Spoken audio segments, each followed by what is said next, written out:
Hi friends, ஓட்டு வீடு cleaning வேலை முடிச்சாச்சுங்க. நெக்ஸ்ட்டு வந்து நம்ம புது வீட்டுக்கு வந்தாச்சுங்க. புது வீட்டில் வந்து அந்த அளவுக்கு ஒட்டடெல்லாம் எதுவும் இல்ல. கொஞ்சம் கொஞ்சம் அங்கங்கே தொங்கிட்டு இருந்தது. அதை மட்டும் தொடப்பத்தால அப்படியே எடுத்து விட்டுட்டேன். ஹைட்டாக இருக்கிறது வந்து ஒட்டடை குச்சியால எடுத்து விட்டேங்க. அதுக்கப்புறம் எங்கள் அம்மா எல்லாமே வாசக்கால் எல்லாமே க்ளீன் பண்ணிட்டாங்க. எல்லாமே டஸ்ட்டாக இருந்தது.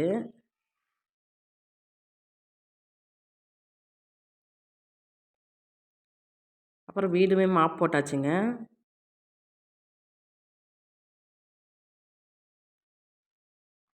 நெக்ஸ்ட் வந்து ஃப்ரிட்ஜு க்ளீனிங் வேலை தாங்க. எங்கள் அம்மா ஃப்ரிட்ஜ் பாருங்கள் எந்த அளவுக்கு இருக்குன்ட்டு. இப்போ வந்து இந்த ஃப்ரிட்ஜு தான் க்ளீன் பண்ண போகிறோம். இந்த ஃப்ரிட்ஜில் வந்து எல்லா திங்ஸுமே எடுத்து போட்டாச்சுங்க. ஒரு சிலர்லாம் நினைப்பீங்க, பாருங்கள் இந்த அளவுக்கு இருக்குது, அம்மா வீட்டில் வந்து இந்த அளவுக்கு செய்கிறான் அப்படின்னு நினைப்பீங்க. நம்ம அம்மா வீடாக இருந்தானே மாமியார் வீடாக இருந்தானே எல்லாமே ஒன்று தாங்க. யாரெல்லாம் இந்த மாதிரி அம்மா வீட்டில் க்ளீன் பண்ணுவீங்கன்னு சொல்லிட்டு கமெண்ட் பாக்ஸில் கமெண்ட் பண்ணுங்கள். யாரெல்லாம் அம்மா வீட்டுக்கு போயிட்டு எந்த வேலையும் செய்யாமல் சாப்பிட்டு சாப்பிட்டு தூங்குறீங்களும் கமெண்ட் பண்ணுங்கள். நம்மளால் முடிஞ்சது அம்மாவுக்கும் ஹெல்ப் பண்ணணுங்க. அம்மா வீட்டுக்கு போயிட்டு அம்மா தான் எல்லாம் செய்யணும்னு கிடையாது, நம்மளுமே செய்யலாம். அப்போனா சொல்லப்போனால் எங்கள் அம்மா வந்து கரும்பு வெட்டுற வேலைக்கு தாங்க போகிறாங்க.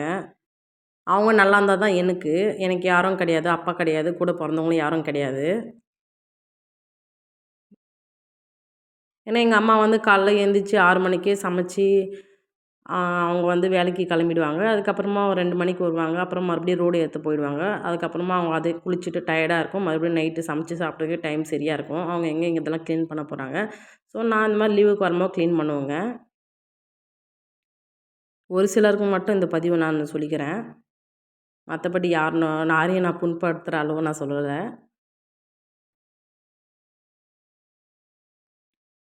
எல்லாமே நம்ம கழுவிடலாம்.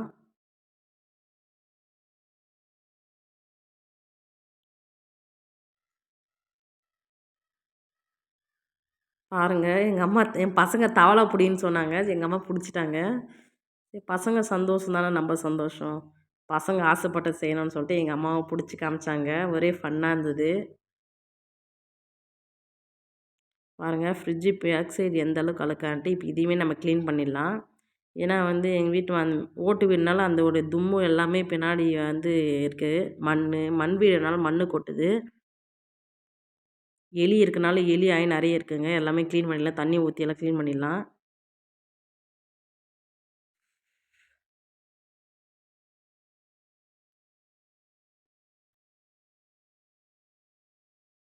இது எல்லாமே க்ளீன் பண்ணி எடுத்துடலாம். எல்லாமே இந்த ஓட்டு வீட்டோட டஸ்ட்டு தாங்க ஃபுல்லு அந்த ஒட்டடை. உடனே ஐஸ் சவுண்டு கேட்டோடனே என் பசங்க வெளியே ஓடிட்டாங்க. எங்கள் அம்மா வீட்டுக்கு வந்ததுலேருந்து ஒரு நாளைக்கு எத்தனை ஐஸ்கிரீம்கார் வராரோ அத்தனை ஐஸும் வாங்கி சாப்பிட்றாங்க எங்கள் பசங்க.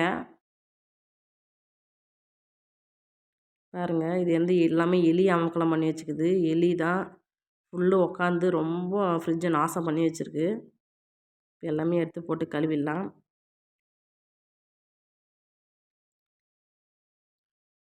இப்போ நான் ஒன்று சொல்லிக்கிறேன். பின்னாடி போயிட்டு நிறைய பேர் கிண்டல் பண்ணுறாங்க. அவங்களுக்காக மட்டும் இந்த பதிவு சொல்லிக்கிறேன்.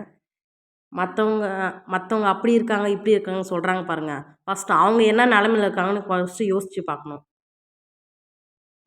நான் வந்து இந்த மாதிரி ஓட்டு வீட்டில் இருக்கேன்னு நிறைய பேர் கிண்டல் பண்ணி பேசுவீங்கன்னு எனக்கு தெரியும். அவங்களுக்காக மட்டும் நான் சொல்லிக்கிறேன் இது. எல்லாருமே வந்து இப்போ பிறக்கும்போதே பணக்காரா பிறக்கறது கிடையாது. எல்லாருமே ஏழ்மையில் பிறந்து தான் ஒரு சில ஸ்டேஜுக்கு அப்புறம் நம்ம எல்லாமே இருக்கப்பட்டவங்களா மாறுறோம். அதை ஃபஸ்ட்டு புரிஞ்சுக்கங்க.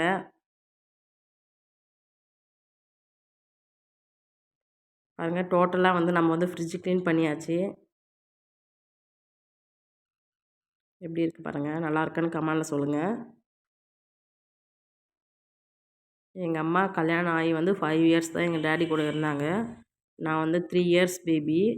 அப்போவுமே எங்கள் அம்மா வந்து என்னை கஷ்டப்பட்டு இப்பயுமே கூலி வேலை செஞ்சு தான் என்னை வந்து காப்பாற்றி இந்த அளவுக்கு கல்யாணம் பண்ணி வச்சுருக்காங்க. எல்லாருமே இருந்து செய்ய வேண்டிய வேலையை வந்து எங்கள் அம்மா ஒத்தாளா செஞ்சிட்ருக்கு.